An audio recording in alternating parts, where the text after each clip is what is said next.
Welcome into another edition of Cuse's Corner. Kevin Syracuse with you here after the Buffalo Bills dropped their first game of the season, losing to the Baltimore Ravens on Sunday Night Football by a final score of 35-10. Josh Allen finished this game 16-29 for 180 yards and 0 touchdowns. He only had 21 yards on the ground as well. Lamar Jackson, on the other hand, 13 of 18 for 156 yards and 2 touchdowns. Then he had 6 carries for 54 yards and a touchdown. And then, of course, there was Derrick Henry, who had 24 carries for 199 yards and a touchdown, also added a receiving touchdown. And this guy is just a thorn in the Bills' side as he now has 9 career touchdowns versus the Bills in just 5 games. Now, that's where I want to start because going into this game, that was my main key to the game. I said, do not let Derrick Henry dictate this game because I would rather test my luck defending Lamar Jackson's arm than Derrick Henry's legs. So I tweeted this a few days ago, noticing that the Ravens' run defense ranked first in the league, but their pass defense was dead last at number 32, as they were giving up over 291 yards per game just in the air. So I said, this has to be another Josh Allen game for the Bills. Baltimore's pass defense has been a liability this year. Buffalo needs to get points early and force Lamar to throw on them. Do not let Derrick Henry dictate the game. And within the first few minutes, Derrick Henry dictated the game. So let's take a look at that opening drive because the Bills lost a toss and then they got the ball. So the Ravens deferred, giving the Bills the ball.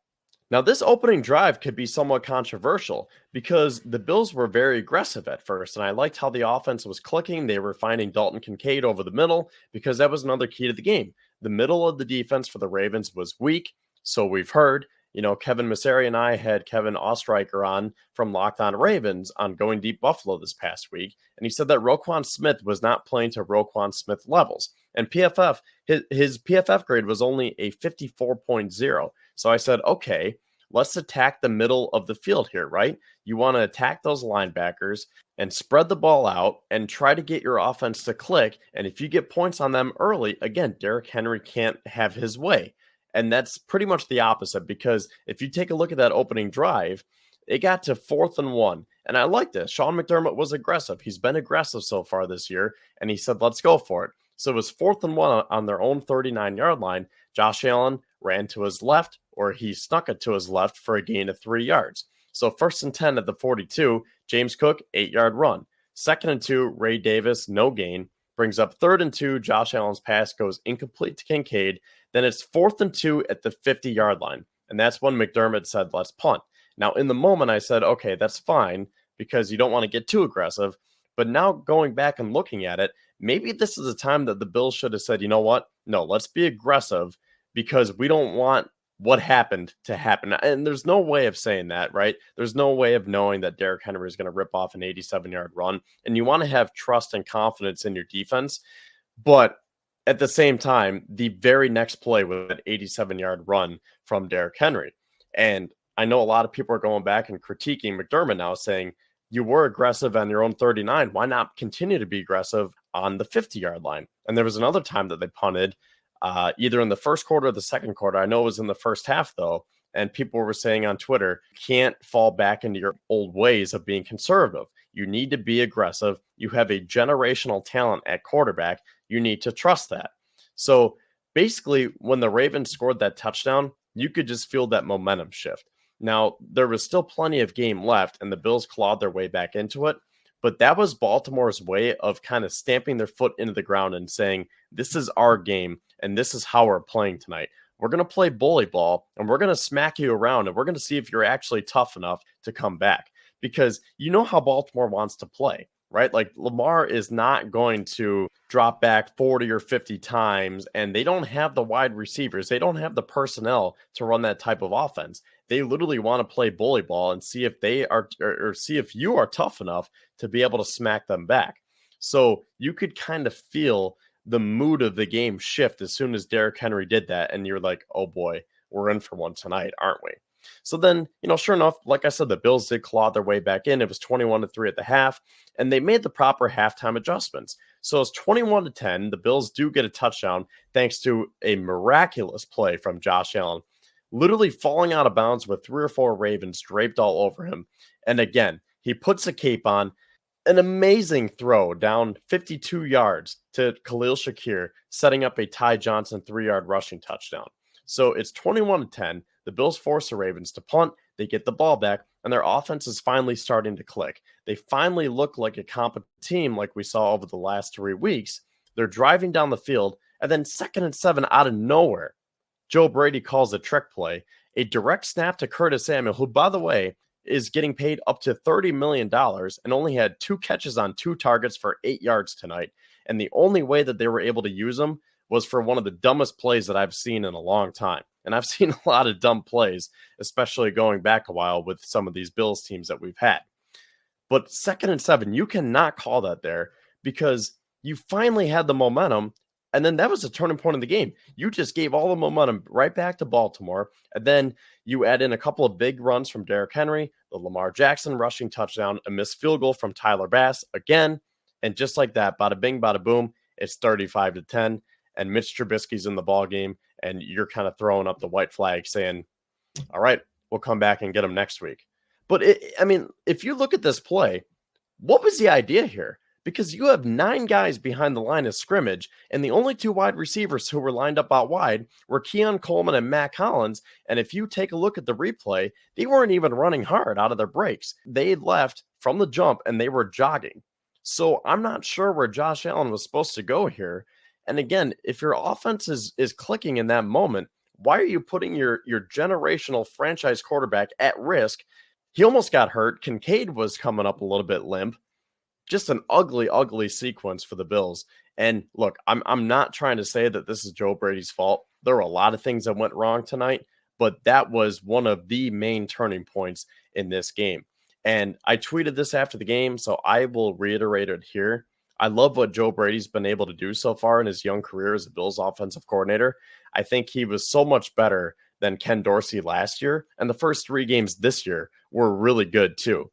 But you can't call that in that scenario.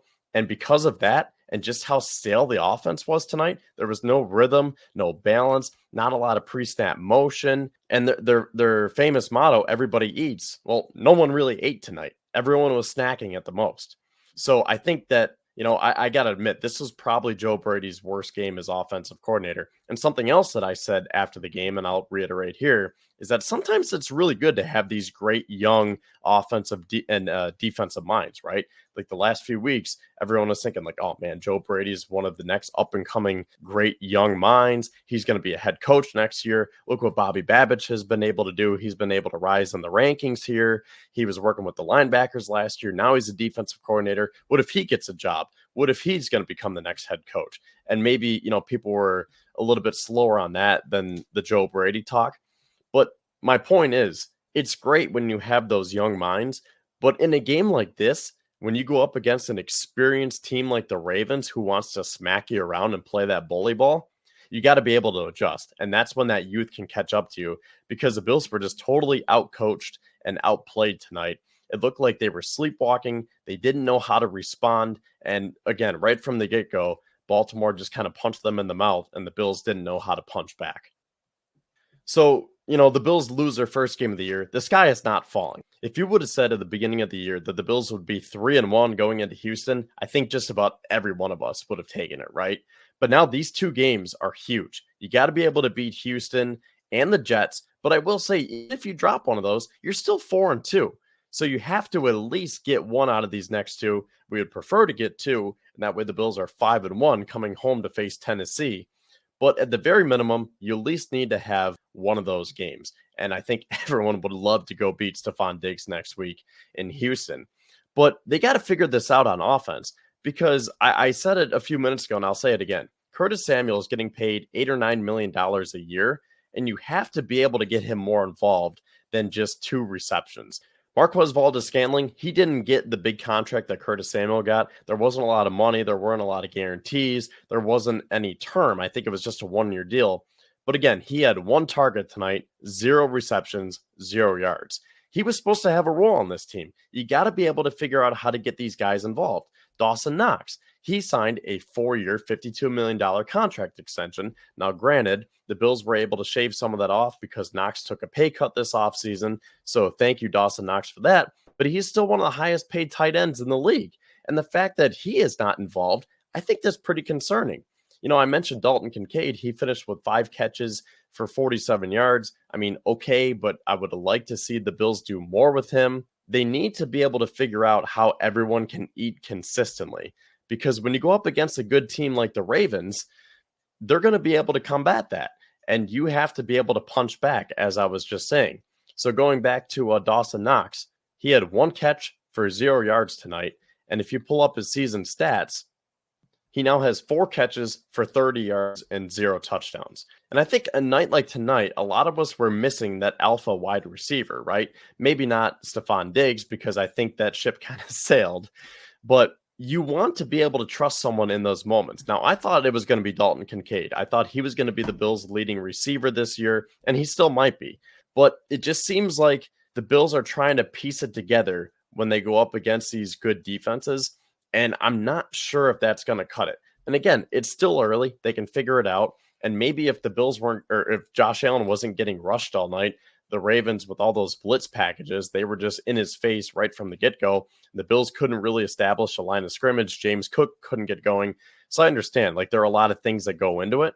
But in those moments, against a defense that was ranked 32nd going into the game in passing yards allowed, and Josh Allen only had 42 passing yards at the half. There was just no rhythm, no balance, and no one could really get anything going. So I think Khalil Shakir is probably one of the answers here. He was hobbled by that ankle injury. He finished with 4 catches for 62 yards, but you got to have more than that. Again, you got to get Samuel involved. You got to get MVS involved. You got to get Knox going. So I need Joe Brady to kind of think outside the bag. And by that, I don't mean running more trick plays on 2nd and 7, but I need him to be able to run this offense consistently and making sure that everyone can eat consistently. Or else when you go up against, look at later in the season, Kansas City, San Francisco, the Rams, and the Lions. And then hopefully, the Bills are in a position to host a home playoff game and then some. That could catch up to them, though. I like what the Bills have done this offseason. I like the trajectory of what they did to their offense, but I got to see a little bit more in moments like this. Now, as for the defense, I think that it'll be a lot better once they get their starters back in the middle of the field. So hopefully within the next week or two, you're going to have Terrell Bernard back and Taron Johnson, and then later on in the year, Matt Milano. But look, the blueprint's out on how to beat the Bills. The streak is over. So it was 43 games that the Bills did not lose by more than 6 points. The last time that they lost in a big blowout fashion like this was back in 2021 to the Indianapolis Colts when Jonathan Taylor ran all over them. So again, what does that tell you? All you need to be able to do is have a tough, powerful running game like the Colts did with Jonathan Taylor, or in this case, the Ravens with Derrick Henry. And the Bills aren't really built for that. They are primarily a nickel defense. They were running out Nicholas Morrow tonight, trying to switch things up, and it just didn't work. So again, I think it'll be easier once they get their starters back across the middle of the field there. But that is kind of the verdict now. If you can beat the Bills up front, then you might be able to have their way, because then they can't play that style of ball. They want to be able to get up on you offensively to make their quarterbacks throw, to make those opposing quarterbacks have to throw on you, right? Like that was my game plan going in.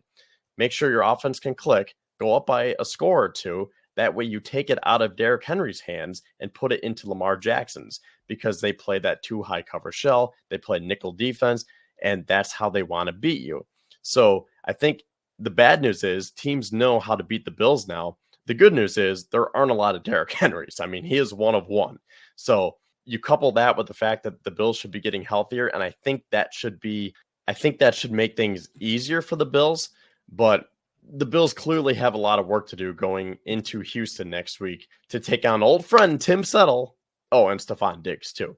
So that being said, the Bills dropped this one by 25 points tonight. Not a good game at all. We'll see what the injury report is throughout the week. Hopefully there weren't any too serious of the injuries. Taylor Rapp did exit with concussion. Connor McGovern, I know he was suffering a little bit of a head injury earlier in the game, but he was able to return. Deion Dawkins was able to return. Shakir was able to return. So that's all good news. But we'll see what Sean McDermott can draw up throughout the week, because this should be a fun week. So with that, I'll see you guys next week when we will hopefully be talking about a big Bills dub down in Texas.